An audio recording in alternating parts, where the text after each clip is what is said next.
meio-dia, quase boa tarde agora já, né, gente? Que horas são? Quase meio-dia? Então, vamos para a nossa última mesa desta manhã, tão proveitosa, de tantos temas interessantes. E a gente estava lá no fundo, falando, inclusive, como está lotado esse segundo evento, no segundo ano, e isso é muito bom. Terceiro evento, poxa, é que eu vim só no primeiro, então, ano passado eu não estava. E essa mesa, a gente vai falar especificamente sobre a Base Nacional Curricular Comum, a BNCC, que está aí nos nossos pensamentos de todos nós educadores, que vai mudar muitas questões ou vai aprimorar várias coisas do que a gente já vem fazendo. E como que esse tema de uso responsável, uso consciente da internet, pode ser trabalhado na perspectiva da BNCC, ou a BNCC pode olhar para esse tema em cada uma das suas competências, ou mais especificamente na competência de comunicação, ou na competência de cultura digital. A gente vai conversar um pouco sobre isso aqui. Também estava lembrando com a Débora, lá no fundo, que quando a gente começou o Educa Digital, em 2011, a gente fez um primeiro infográfico sobre o uso responsável das telas digitais, e ainda hoje ele é pertinente, ainda é atual. A gente estava pensando, por que será que nós, depois de todos esses anos, a gente ainda continua falando desses temas de uso responsável? Agora a gente fala de uso consciente, porque não é só mais pensar antes de postar, mas para onde eu estou postando, quem está por trás de tudo aquilo que eu estou acessando, a privacidade de dados, vários temas novos que vão surgindo aí, só para nos tornar esse fazer educativo ainda mais desafiante. E eu estou aqui com a Cristina Sleiman, que eu acompanho já faz bastante tempo também. A gente faz parte de um grupo de educadores que trabalham, atuam com tecnologia, e a gente tem um grupo agora no WhatsApp, era Moodle, agora é o WhatsApp, e a gente vem trocando muitas figurinhas, tem bastante gente desse grupo aqui, alguns eu já encontrei. E o Rodrigo Negin, da SaferNet, também acompanho há muito tempo, temos feito vários dias da internet segura juntos, e é um prazer estar aqui, é um prazer estar aqui no evento do NIC, agradeço a Kelly pelo convite. Eu queria começar, eles vão apresentar, cada um vai falar um pouco da sua trajetória aí, e eu queria começar justamente pedindo que eles fizessem um resgate desse tempo aí, todos esses anos que se passaram, como era quando como começamos a trabalhar com a questão do uso seguro, quais foram os aprendizados desse período todo e hoje? O que a gente vê hoje ainda como desafio? Melhorou algumas coisas? Tem coisas que continuam precisando ainda focar nos mesmos temas? E o que vem de novo? E aí, chegando, e também pensando, com as legislações, as normativas todas, elas impulsionam esse trabalho na escola ou não necessariamente? Vou começar com a Cris? Pode ser. Bom dia. Como bem colocado pela Priscila, uma delícia ver o auditório cheio, né? Cada vez mais pessoas nos acompanhando. É um prazer estar aqui com todos vocês. Um prazer também, novamente, Rodrigo. Tá, obrigada. Eu acho que eu vou começar pela pergunta da Priscila, pode ser? Pela essa colocação. Eu lembro, há um tempo atrás, a minha primeira formação é pedagogia, depois eu fiz direito. E quando eu estava fazendo mestrado, eu fiz na Poli, né, Escola Politécnica da USP, surgiu aquele projeto do One Laptop per Child. Lembra dessa, né? Então, foi nessa situação que eu comecei a levantar algumas questões, né? Porque a gente falava muito, vamos entregar uma tecnologia na mão da criança, mas o que vai acompanhar essa tecnologia? Então, se falava em educação digital naquela época, mas era em educação para ensinar a utilizar a ferramenta. Mas não o todo, não a educação que a gente fala hoje, educação para a vida, e as questões, os desafios, a tomada de decisão, a autonomia e tudo mais, né? Então, eu acho que Evoluiu-se e muito, mas demorou um pouquinho para começar essa evolução. Não sei se o Rodrigo concorda comigo, mas na prática eu lembro de muito lá atrás falar sobre esse assunto, e eu ainda escutei muito assim: mas conosco não acontece, com a gente não acontece, aqui são educadores, aqui é uma escola familiar, e mesmo às vezes escolas grandes, o que a gente sente é que o ser humano vai pelo amor ou pela dor. E o brasileiro, infelizmente, às vezes ele espera a dor chegar para tomar algumas atitudes. Mas isso foi lá atrás. Eu acho que hoje o cenário é totalmente positivo. Eu acho que assim, evoluiu muito. As escolas tomaram a frente, as famílias também tomaram a frente. E, infelizmente, a gente ainda tem alguns incidentes, às vezes, por desconhecimento realmente. Mas a preocupação, eu acho que já foi disseminada, e as ações preventivas também evoluíram bastante, né?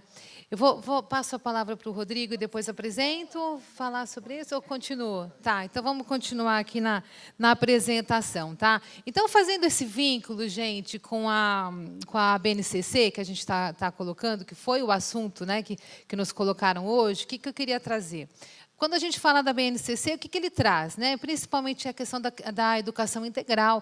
Na verdade, ela até menciona esse ponto, né? Então, a gente fala do desenvolvimento cognitivo, acadêmico, intelectual, físico, cultural, social e emocional.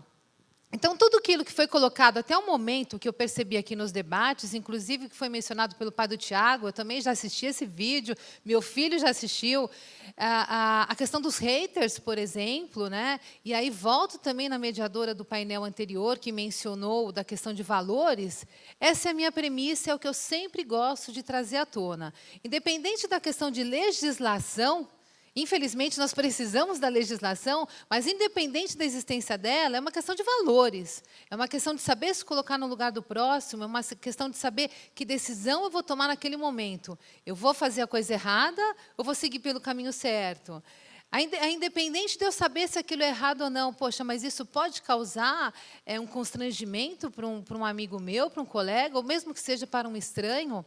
Mas essa falta de pensamento é um risco, né? É um risco jurídico, é um risco no desenvolvimento e crescimento da sociedade, porque são os jovens, os adultos de amanhã, né? E o que nós esperamos, o que nós queremos.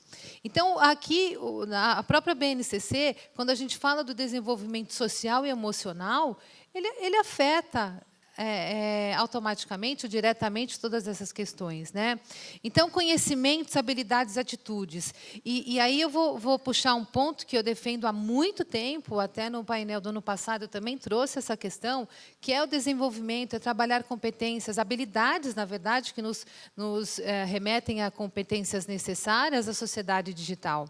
Se a gente quer a construção, se nós queremos cidadãos, trabalhar a questão educação voltada à cidadania, eu preciso pensar em desenvolver competências necessárias, né? E quais habilidades ele vai precisar para essa competência, para essas competências. Então, capacidade de entender, capacidade de absorver, gente, não só o aprendizado, é o aprendizado, seja ele formal ou informal. Né? Então, a capacidade de absorver tudo que aquele vivencia. E aí a gente se encontra aqui num debate, né? Que foi colocado também no painel anterior, não esse último, o anterior, mas a questão dos games, youtubers. A criança assiste, mas o pai educa. É um conjunto, né? Porque eu tenho um filho em casa, ele tem 8 anos, eu sei muito bem o quanto é difícil. Mas a questão é que, queira ou não, alguns conteúdos influenciam. Então, a gente tem, sim, como foi bem colocado pela Kelly, que a gente tem que saber o que eles assistem, né? Mas aí a gente tem que tentar, nesse desenvolvimento da criança, eu não estou dizendo que é fácil, né? Não estou dizendo é muito fácil fazer, faça assim, faça assado. A gente vai ter que encontrar um meio de chegar a esse resultado. Mas é a capacidade dessa criança entender que aquilo é errado. Porque, por mais que o pai chegue, não é, Rodrigo? A gente fala para o filho, a mãe, o pai, isso é errado, filho. Você viu, mas fulano fez. Então, eles passam a ter como referências pessoas que estão em destaque nas mídias. E as mídias hoje não é só a televisão, é a internet. principalmente os youtubers. E aí já fica aqui um apelo, um convite, né, que os youtubers se juntem a nós nessa demanda do bem, de disseminar o bem, que ensinem coisas do bem, coisas legais, ensinem, né, tragam exemplos bacanas de se disseminar. Bom, então a capacidade de entender e também de se aplicar esse entendimento no dia a dia. Se ele entender, ele vai saber aplicar, né? E aí eu remeto, volto, puxo o gancho da tomada da decisão. Ele precisa entender para conseguir tomar a decisão correta. Então, o aprendizado também, com tudo isso, além dos conteúdos curriculares, né? Então, se a gente fala em desenvolvimento emocional, em saber lidar com as emoções, eu não falo apenas em conteúdo. Habilidades e atitudes que se conectam. Então, a gente tem também, aí eu passo já para o item de baixo, que é o ensino transversal. A gente tem que passar, pegar um alinhamento independente da disciplina que eu vou trabalhar, porque se eu falo do desenvolvimento para a vida, cada disciplina eu posso ter um momento ou uma determinada situação em sala de aula, que nem sempre é direcionada à disciplina, mas pode até ter esse vínculo, como, por exemplo, uma pesquisa. Outro exemplo que foi utilizado no painel anterior é que eu posso ter uma classe onde o aluno está acessando o celular e ele pode estar fazendo uma pesquisa, né, relacionada ao assunto. Então, isso é aproveitar aquele momento, aquela situação. Poxa, então, o que você pesquisou, vamos compartilhar com a classe. Por outro lado, o professor também tem que ter essa atenção, porque ele pode não estar fazendo uma pesquisa, ele pode estar sendo aliciado. Eu já tive caso real assim, na sala de aula, a criança respondendo, e aí isso era um outro problema, né? Então, é um desafio, e a solução a gente tem que trabalhar, tem que buscar em conjunto. Então, e aí remeto novamente aqui a tomada, tudo em relação à tomada de decisão. E eu trouxe, eu não vou ficar lendo todas as competências, mas aqui é um copy and paste mesmo das 10 competências, mas por quê? A Priscila colocou para a gente aqui uma seguinte questão também. Poxa, mas é a competência relacionada à comunicação, né? Quando a gente fala em cultura digital, no meu entendimento, não.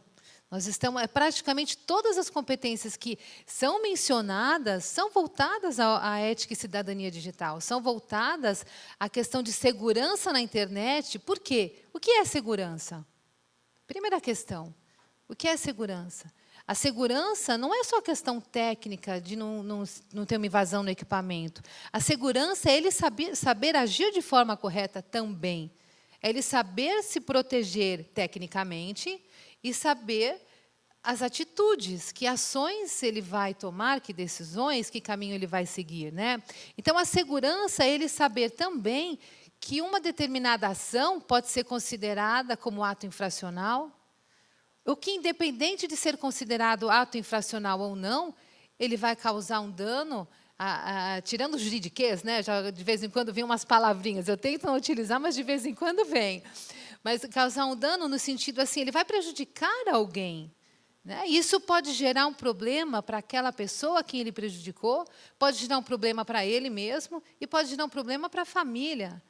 E aí, puxando o viés jurídico, por quê? Porque isso pode ensejar uma ação judicial, uma reparação de dano, tecnicamente falando, uma indenização, né? Então, as competências, elas trazem a essência. E a essência é o quê? Valores. As competências falam em cultura digital, né, valorizar e utilizar os conhecimentos historicamente construídos. Isso é maravilhoso. Ah, mas não sei quantos anos atrás não existia tecnologia. Mas o comportamento humano já existia. Exemplos de conflitos já existiam, né? Então, independente da tecnologia. Quando a gente fala, por exemplo, em projetos, e aí até fazendo menção à lei, a recente também alteração da LDB, que fala em relação ao dever das instituições de ensino em ter projetos, né, em trabalhar a questão de prevenção ao bullying. Quando eu trabalho a prevenção ao bullying, eu automaticamente trabalho essas questões éticas. Eu trabalho as questões de valores. Então, eu consigo agregar num único projeto, e esse projeto não é uma aula, não é uma única palestra. Eu sou palestrante, quero que façam muitas palestras, mas a questão não é uma única palestra. Uma única não faz efeito. Ela planta a semente. Ela é o início. Temos que fazer? Temos. Mas eu preciso o quê? De um projeto, eu preciso trabalhar isso em aula, eu preciso que isso seja transversal. Eu preciso que todos estejam comprometidos, inclusive os pais, né? Inclusive a família. Então, educadores, família e no conjunto todo, a sociedade. Bom, a competência número 2, olha só, que traz, ela fala o quê? Exercitar a curiosidade intelectual. A curiosidade intelectual, ela exige, nós vamos exercitar, e eles automaticamente, isso meio que intuitivo, a tecnologia ela acaba incentivando e favorecendo a curiosidade intelectual. Porque a leitura ela pode ser uma leitura de um livro físico, ela pode ser uma leitura numa ferramenta digital, né? O importante é incentivar essa curiosidade. Mas a curiosidade tem que ser direcionada também para as informações verdadeiras, as informações que são voltadas à ética, né? E aí ele traz o quê? E recorrer a abordagens próprias das ciências. Eu fiz aqui grifei em outra cor, né? Incluindo investigação, a reflexão, a análise crítica. Então, eu preciso trabalhar o quê? Ele precisa saber fazer uma análise, ele precisa saber fazer uma crítica e também receber uma crítica, né? Então, quando a gente trabalha de um lado, já vamos pensar aí em todos, né? Então, eu preciso saber fazer, como eu também preciso saber receber. A imaginação, a criatividade, investigar causas. Então, tudo isso pode ser aplicado, né, voltado à questão do uso responsável da tecnologia. Compreender, utilizar, criar tecnologias digitais de informação e comunicação de forma crítica, novamente. Então, aparece novamente aqui a questão da forma crítica, significativa, reflexiva, ética nas diversas práticas sociais. Então, se eu falo em significativa, reflexiva, a questão aqui, eu acho que é discutir, é chegar a um senso de como trabalhar isso. Como eu vou conseguir levar essa reflexão para os jovens, né? E aí, eu acho que isso pode até ser uma questão regional, porque, né, você tem assim, questões específicas de cada região que você pode utilizar como exemplo e trazer isso para um bate-papo em sala de aula. Porém, eu vou aproveitar o gancho e fazer um alerta. Priscila, você me controla no tempo, tá? Eu tô... está aqui, ó. Está grande na minha frente. Mas, enfim, eu vou aproveitar e fazer um alerta, porque aí, voltando para o lado, né, jurídico, que eu preciso, quando eu trago questões em sala de aula, por exemplo, para uma discussão e o uso de tecnologia, eu também preciso estar preparado para isso. O Estatuto da Criança e do Adolescente, ele traz que nós não podemos expor as crianças e os jovens em si a situações vexatórias. Então, quando eu trago um ponto para a discussão, e isso eu tenho vivenciado muito, são professores que aproveitam, de repente, uma determinada situação em sala de aula e vamos discutir, eu preciso tomar muito cuidado com essa situação, né? O que ocorreu? Eu não vou expor, né? Então, essa dinâmica precisa também ser cuidadosa. Meu tempo aqui já encerrou, mas só para finalizar, todas elas trazem. Então, olha... Fazer escolhas alinhadas ao exercício da cidadania, consciência crítica e responsabilidade. Então, eu acho que todas as competências estão, sim, alinhadas e são benéficas à construção do cidadão nesse sentido do uso responsável das tecnologias. E, para finalizar, eu vou apenas puxar que tudo isso, gente, quando a gente fala nas competências, a gente tem que buscar o quê? A autonomia dos jovens. Né? Mas a autonomia, e aí eu não sei se a Luciane está aqui, a Luciane Tonheta, ela falou que estaria por aqui hoje, deve estar à tarde, deve estar por aqui à tarde, mas um artigo dela que ela menciona a questão da autonomia do bem, né? Então, a gente tem que buscar esse desenvolvimento dos jovens, levando ao quê? A autonomia do bem, que ele saiba seguir o caminho, aí, tomar a decisão voltada ao lado positivo, né? Eu acho que, assim, em linhas gerais, pelo tempo que a gente tinha para passar alguma coisa, eu acho que é essa sementinha que eu queria plantar. E aí a gente fica agora, o Rodrigo vai falar, depois a gente abre aí para um debate, né? Você...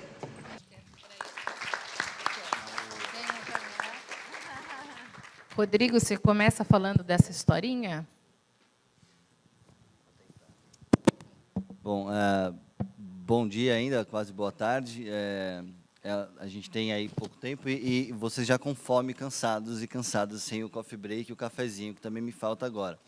Mas vamos lá, eu vou tentar cumprir os 15 minutos e fazer uma síntese, focando exatamente no tema do painel e esse desafio da educação para esse tema, com base na base nacional comum curricular, mas extrapolando um pouco, né? E a Priscila comentando essa provocação.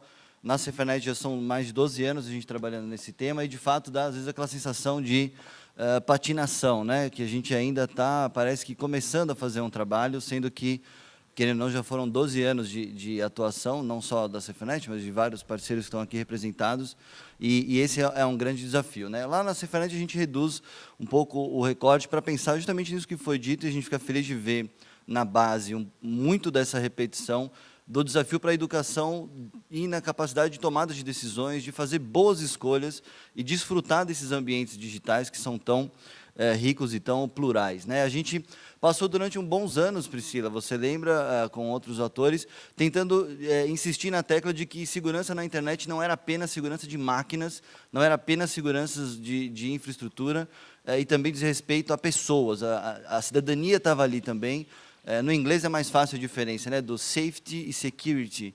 E aqui a gente, na Cefernet, sempre vem insistindo na importância do safety online também, ou seja, na lidar com as questões de comportamento, de conduta, de cidadania, de respeito. Por isso, o canal de denúncia com relação aos crimes de direitos humanos, depois as ações de educação e o canal de ajuda, para insistir nesse ponto. E é tudo isso que nos inspira ainda. E acho que é importante...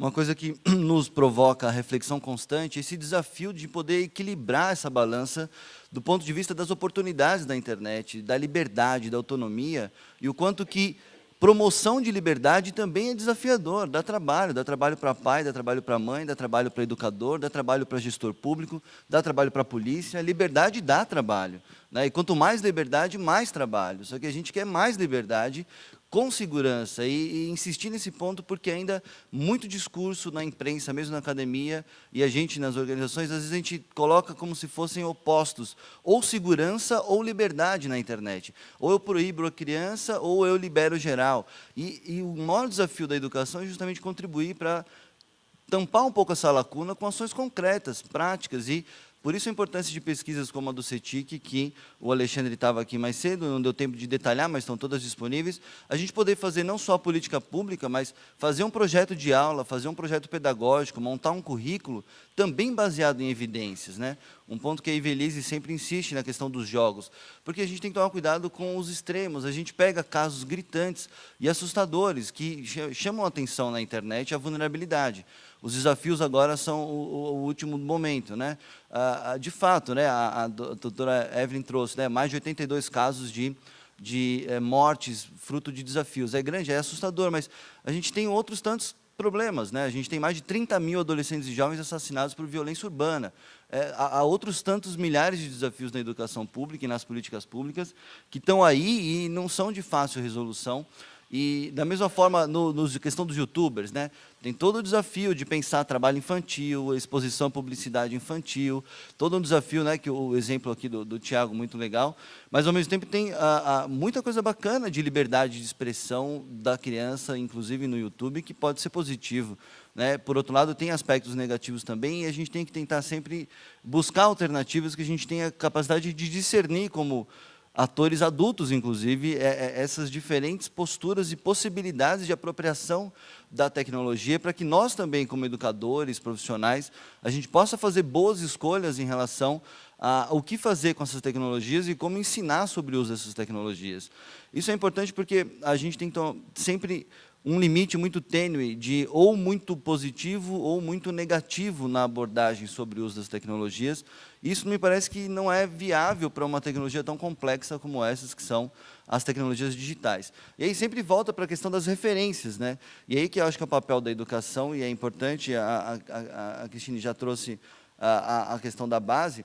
E, de novo, né, a ideia que o Alexandre mencionou essa imagem, eu vou passar mais rápido, já vou ganhar tempo, porque a gente ainda insiste nessa questão, né, de atribuir às crianças e adolescentes uma espécie de hiperconexão, de alienação, e, ao mesmo tempo em que a gente também, como adulto, a gente atribui às crianças e adolescentes das novas gerações hiperhabilidades. A gente quase que está conectando só porque nasceram depois dos anos 2000, elas já trazem todas aquelas utopias da internet como favorecimento da democracia, favorecimento da liberdade, da singularidade da subjetividade, a tecnologia a favor de uma sociedade horizontal, mais colaborativa, ou seja, tudo que o Pierre Levy sonhava lá nos anos 90 de utopia positiva para a internet, a gente quase que atribui na noção de nativo digital, ao mesmo tempo que condena essas mesmas crianças e adolescentes, dizendo que são todas dependentes, viciadas, alienadas e promotoras de violência. Então, é um pouco esses exageros que a gente tem que dosar. Eu acho que nada melhor do que, na educação, fazer um trabalho a médio e longo prazo,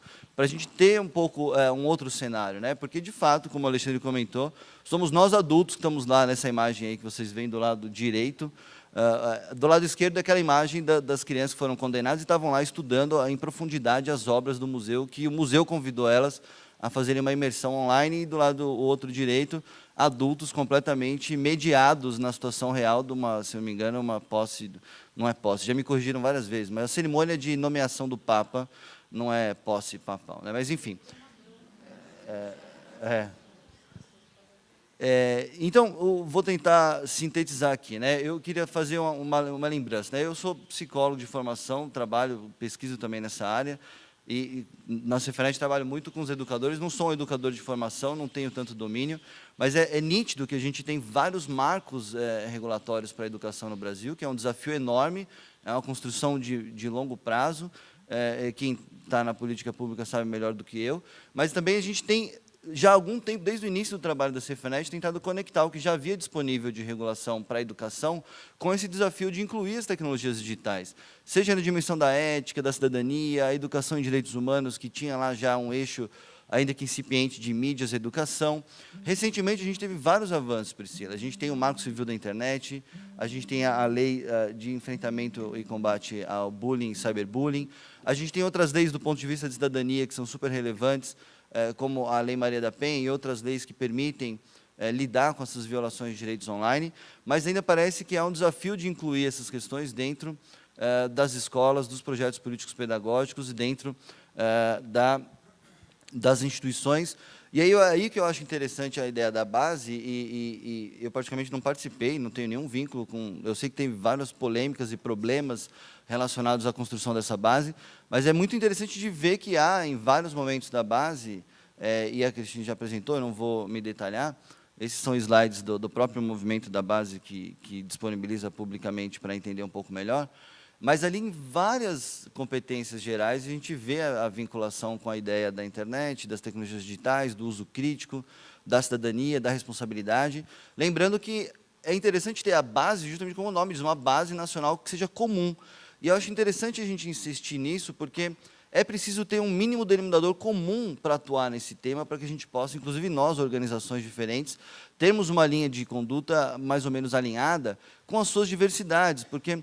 eu, particularmente, me preocupo, e a gente evita usar o termo valores, ainda que é super pertinente, mas quando a gente pensa num país tão diverso, tão plural, com tantas religiões, com tantas culturas locais, com tantas famílias, né? Basta uma escola, você já tem um universo de pensamento, e cada um tem os seus valores. Mas aonde que a gente consegue encontrar, também nessa temática do uso consciente e seguro da tecnologia, um denominador comum que seja para além de valores de famílias, valores individuais, mas que seja de cidadania, uma construção de um projeto mesmo de educação nacional que tenha esses denominadores comuns. E eu acho interessante nesse ponto a base, porque se você olha para as 10 competências, a gente viu algumas aqui, É o sonho de consumo, né? Você ter um sujeito que tenha efetivamente todas essas competências. Eu fico tentando diariamente evoluir em cada uma dessas competências aí no meu dia a dia, né? Imagina uma criança de 5 anos de idade com tamanho desafio. E isso é interessante, porque é um projeto de educação, é um ponto de partida e um ponto de chegada ao mesmo tempo que a gente tem do ponto de vista de desenvolver capacidades de viver em sociedade, que esse é o grande ponto, né? A gente já viu essa ideia da competência número 5, que é especificamente um gancho para poder tratar desse tema, e aí, acho que esse era o slide que eu queria chamar a atenção e talvez minha parcela de contribuição para o debate. Eu acho que a gente tem ainda, e muitos pesquisadores da área da educação apontam isso, e na psicologia também a gente tenta entender um pouco melhor isso. Mas essas tecnologias elas são diferentes de tecnologias anteriores, né? E elas têm, no mínimo, essas 3 dimensões, e às vezes a gente confunde essas dimensões de possibilidades de apropriação dessas tecnologias na vida, mas vamos fazer um recorte aqui delas no processo de educação. Durante muito tempo, desde o UCA, ou antes mesmo do UCA, né, os primeiros Proinfos e as primeiras iniciativas de computadores nas escolas e tecnologias nas escolas, era literalmente uma ideia de instrumento, um uso muito instrumental, né? Usava o Excel para fazer conta de matemática, era só uma nova ferramenta, e ainda é uma ferramenta, é uma super ferramenta, e ainda tem muito desafio de, no ponto mais básico, usar essas ferramentas digitais como instrumentos, efetivamente, para tanto para o processo pedagógico, mas também para o aprendizado, para a descoberta, para desenvolver novas habilidades, usando esses instrumentos, como outros tantos instrumentos que a gente usa.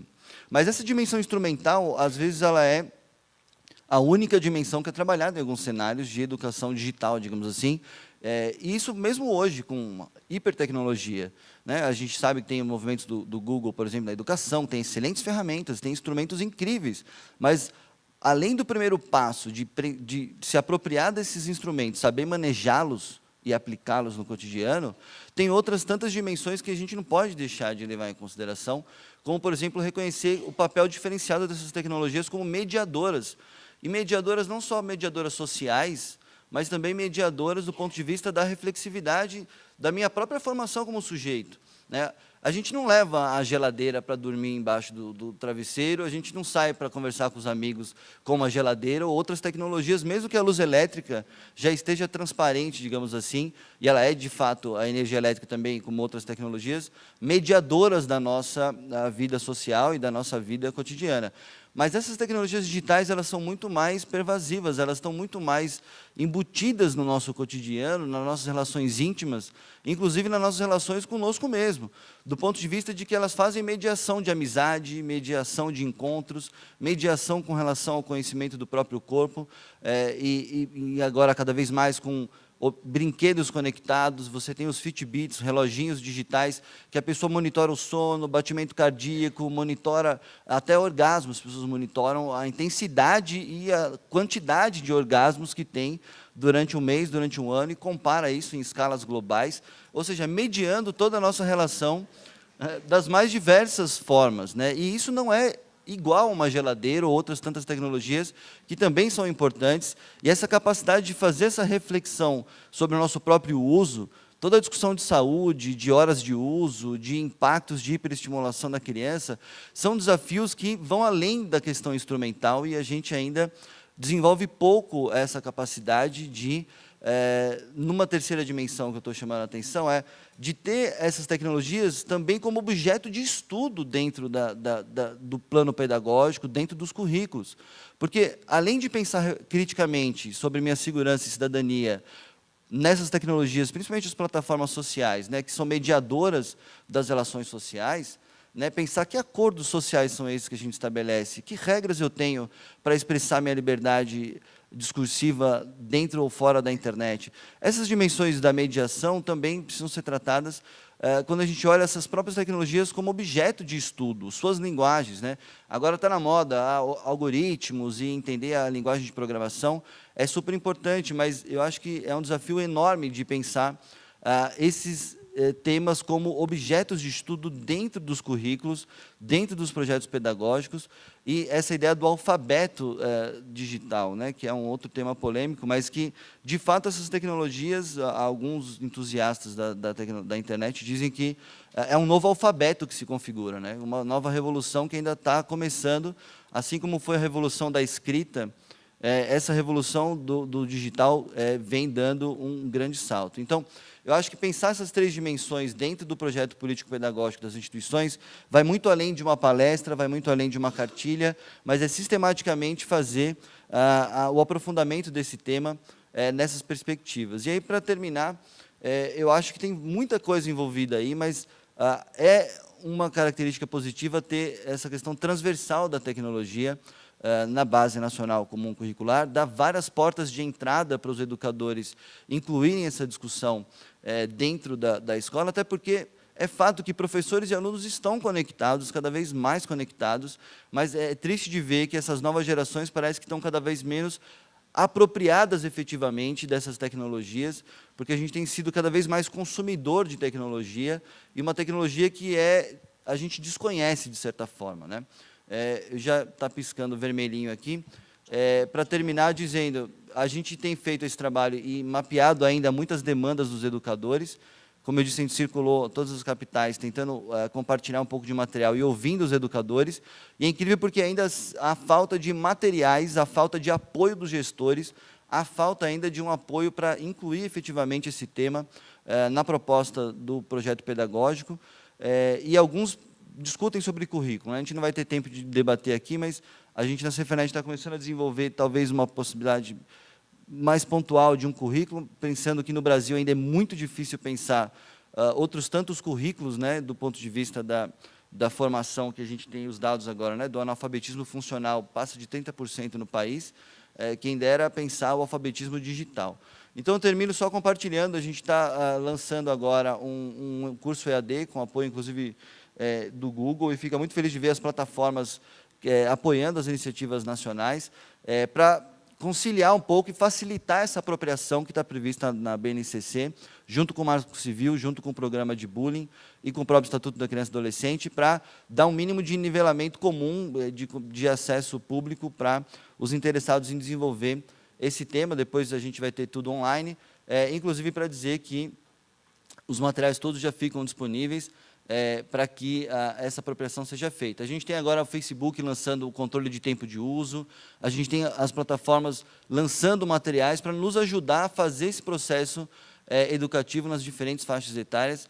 Eu só queria terminar com o videozinho de 50 segundos do canal de ajuda, que é o canal que a gente deixa à disposição de vocês, e também um exemplo concreto de como a tecnologia pode ser um dos instrumentos, inclusive, para lidar com as situações de violência online, não só de orientar e esclarecer, mas também de prevenir e enfrentar abusos concretos que acontecem nessas plataformas. Mas eu realmente acho que a gente tem, com a base, uma oportunidade de resgatar isso de uma forma sistemática e contínua, além de uma palestra pontual. Só o vídeo, por favor, para encerrar aqui, já esgotando. Depois vamos para as perguntas. Temos tempo para a pergunta, tá? Pouco, mas temos, né?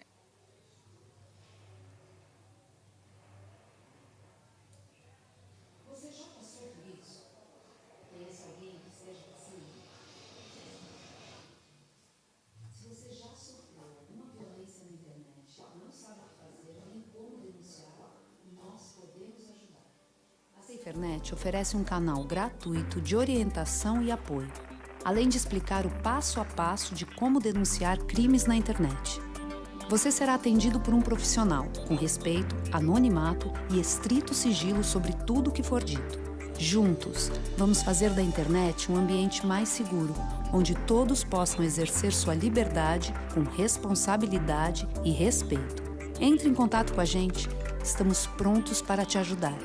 Helpline Cefernet. Navegar com liberdade é navegar com segurança. Quem aqui, levanta a mão, quem aqui já trabalha com esses temas de uso responsável e consciente da internet integrado ao currículo? Quem está pensando, tem algumas ações em relação a esse tema? E quem está perdido e está querendo começar agora? Olha, a maioria já está, de alguma forma. Alguém aqui fala sobre marco civil na escola? Uau, que bom! Quem não sabe o que o marco civil tem a ver com educação? Todo mundo sabe que tem. Muito bem. Vamos para as perguntas? Teria muitas para falar aqui, mas vamos abrir para ver o que veio. Bom, dentre outras tantas contribuições, a que vai gerar maior debate, vocês entendem que há necessidade da inserção de uma matéria específica de grade curricular, como, por exemplo, educação digital? Foi uma pergunta direcionada para a mesa mesmo. Eu acho que não. Vamos ver o que a Cris acha. Vai fazer um bloco ou não? Vai fazer um bloco de perguntas? Não, acho melhor ir respondendo. Né? Pode falar. Porque não tem tanto tempo. Quer falar primeiro? Olha, a Priscila acha que não. Eu acho que poderia caber. Tá? É bom porque gera polêmica, vivemos num país democrático. Né? Eu acho que caberia, por quê? Eu acho que o Rodrigo vai ser contra também.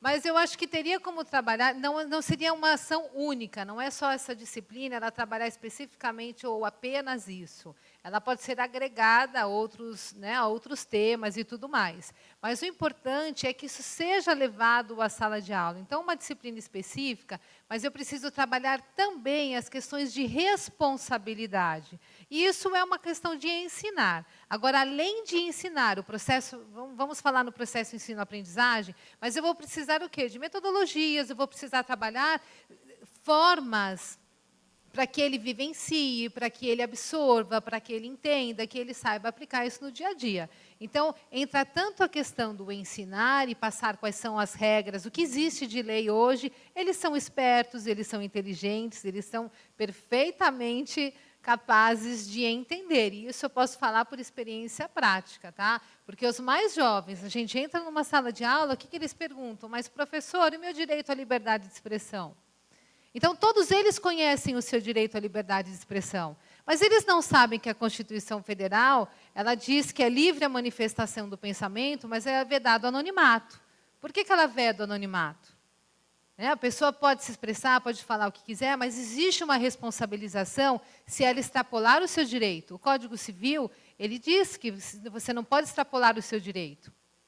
Então, existe, sim, uma consequência. Então, causa, efeito, consequência. Então, são questões que, obviamente, levar de forma didática, mas que eles passem a entender que as suas ações geram consequências, que existem direitos, mas também existem deveres. Aliás, eu sou defensora da ideia de que todos deveriam ter um básico antes de sair do colégio para a faculdade, né, da questão de direitos e deveres, né, uma pincelada do essencial, porque a própria lei, ela traz expressamente que eu não posso alegar desconhecimento da lei.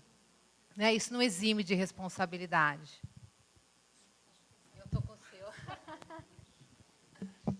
Bom, efetivamente esse tema sempre volta, né? Eu tenho dúvidas se é eficiente, né? Nem ser contra ou a favor. Na Inglaterra tem funcionado de forma até curiosa e interessante, mas certamente o sistema inglês é bastante diferente do nosso sistema. Eu fico pensando, será que, quando a gente vê os dados, os nossos alunos não estão aprendendo matemática e português, e não é por falta de disciplinas de português e matemática, e talvez, eu não sei se seria a melhor estratégia. Eu, particularmente, acho que uma disciplina de ética e cidadania geral seria super importante. A gente está traumatizado com moral e cívica, né, do passado recente, mas é indispensável. A gente ainda não sabe o que significam os 3 poderes numa democracia. A gente nem adulto sabe dizer o que é a diferença do Supremo com a STJ e assim por diante. Então, eu acho que seria interessante uma discussão, e acho que a base traz um pouco isso como ponto de partida. E eu tenho medo também da apropriação que poderia ser feita em relação a isso. De novo, eu fico dizendo, o mínimo denominador comum tem que ser a Constituição Federal, a cidadania no sentido mais básico. E eu acho que tem entradas interessantes para que a gente possa incluir essa discussão dentro das diferentes disciplinas, porque faz parte do cotidiano da vida, não é mais... Tem a dimensão instrumental da tecnologia que precisa ser aprendida, tem a dimensão de essa tecnologia mediana as relações com o mundo, e ela como objeto de estudo também, entender um pouco melhor os algoritmos. essa iniciativa do EAD que a gente está fazendo com o Google, outras iniciativas que a gente tem feito com o Ministério Público Federal, é de dar um mínimo de condição para que os educadores tenham acesso a esse repertório de material que vocês fazem, que o Nick faz e que a Cefernete faz, a Priscila também faz. Acho que talvez o que a gente precisaria, talvez, e o que a gente está tentando fazer na Cefernete, consolidar isso numa proposta de conexão com o currículo de uma forma mais orgânica, para que seja viável para um educador que não tem tempo, não tem disponibilidade de recurso e não tem a possibilidade que algumas escolas particulares têm. E algumas escolas particulares aqui presentes, eu sei que tem essas disciplinas. De repente, no corredor, a gente pode ouvir o efeito dessa discussão. Mas eu volto a dizer, eu acho que o momento da base é emblemático para retomar essa discussão de uma forma que contemple as competências para viver no mundo que o mundo é digital, né? Então, essas noções básicas de cidadania e direitos e deveres, eu não tenho dúvida, e concluo dizendo, eu acho que aí sim, sem dúvida nenhuma, na formação básica de pedagogia, psicologia, direito, assistente social, é vital haver uma formação específica, porque as pessoas não fazem ideia do que é a internet, né? E aqui nesse espaço, na sala do lado, a gente tem várias discussões sobre governança da internet, aquelas aulinhas básicas de entender infraestrutura, protocolo, conteúdo, porque a gente acha que a internet é meia dúzia de aplicações. O meu receio é justamente pelo isolamento. Quando a gente olha para a história da educação em tecnologia e que há muito tempo atrás se tinha um professor de tecnologia, quando se criou essa figura de que seria importante ter o professor para orientar os demais. E hoje a gente sabe que todo grupo, todo corpo docente precisa saber, precisa integrar, porque a tecnologia é tudo, a tecnologia faz parte da nossa vida, e a gente precisa saber usar, assim como trabalhar esses temas. Eu estou trabalhando até em matemática, um gráfico, e, de repente, eu peguei esse gráfico de qual site? Esse gráfico é protegido por uma lei de direito autoral, esse gráfico tem uma licença aberta, eu posso trabalhar isso, inclusive, em disciplinas que, até então, não seriam próprias para trabalhar um tema como esse. Talvez o que a Cris traz, um núcleo de estudos, grupos de estudos dentro da escola, para pensar mais sobre esse tema, como que esse tema pode integrar as outras disciplinas, levar para debate. Aí, sim, eu acho que é fundamental ter o tema como uma preocupação, mas de uma forma que a gente consiga trazer os alunos junto com nesse núcleo, não um núcleo só de professores pensando, mas os alunos junto e pensando o que a gente pode fazer, né? Como que eu uso do celular nessa escola? Para que tipo de projeto a gente pode trabalhar ou não? Quais são os combinados? A gente usa muito combinado na educação infantil. Por que não continuar com os combinados ao longo dos outros tempos da escola? Essa é até uma sugestão que a gente faz, né, dos combinados em sala de aula, né, com os alunos. Mas eu acho que a discussão é muito importante, e uma outra questão é que a receita do bolo não é igual para todos, né? Eu faço de uma forma, a outra casa faz de outra, e assim também com a educação. Então, a gente tem que pensar na realidade de cada escola, achar um denominador comum, então, que possa, de repente, para várias escolas utilizarem. Mas eu acho que, assim, pensar na sua essência é mais importante do que ter um único modelo para todos. E eu vou aproveitar e fazer um convite, Priscila. Atualmente, eu estou como presidente da Comissão de Educação Digital da UAB aqui de São Paulo. E eu acho que a gente podia, já que estamos nesse debate, que a Kelly não está aqui na sala, mas fica o convite, o Nick BR, a Cefernete, que a gente possa fazer um trabalho conjunto, as escolas aqui presentes, para a gente fazer um debate, promover uma reunião, um encontro, né? Eu acho que um encontro, escolas que já têm essa prática, já absorveram essa prática, que a gente possa trazer a discussão e, de repente, fazer algum material em conjunto, né? Trazer alguma... Ok? Fica esse convite, disponibiliza a comissão para a gente fazer essa... Já tive uma ideia aqui. Ótimo. Fazer um convite também, Priscila, antes de você encerrar também. Piscando aqui A Kelly já falou. Encerra. Mas só reforçar o convite também para a gente vai comunicar em breve as inscrições para o curso EAD, são 40 horas totalmente online que a gente tem feito, como eu comentei. Mas a Kelly mencionou, vou reforçar, estão abertos também, alguns aqui eu vi que já fizeram, esse treinamento que a gente está fazendo junto com o Nick, com a Kelly, que vai ter a 4ª turma esse ano, está aberta a inscrição do curso sobre uso seguro e consciente da internet, que é um pouco esse espaço de trocar experiências também. e vamos pensar essa possibilidade de fazer lá na comissão, porque, de fato, muitas escolas particulares aqui presentes têm feito um trabalho incrível e alguns têm condição de dar escala, inclusive, e contribuir com política pública, assim como empresas como eu mencionei, o Google, o Facebook tem algumas iniciativas. A Netflix tentou fazer alguma coisa com relação ao Baleia Azul, na época da série específica que gerou polêmica, e a gente, em vez de ficar alimentando polêmica, é tentar criar estratégias de resposta que sejam eficientes para que nossos meninos e meninas efetivamente usem melhor e vivam melhor com essas tecnologias que não vão desaparecer, e, pelo contrário, a ideia é que a gente possa desfrutar delas. Então, aproveitar esses momentos para ir avançando nas possibilidades de se apropriar dessas ocorrências e dessas tecnologias. A gente debate também lá no curso, estão todos bem-vindos, apesar de só 50 vagas.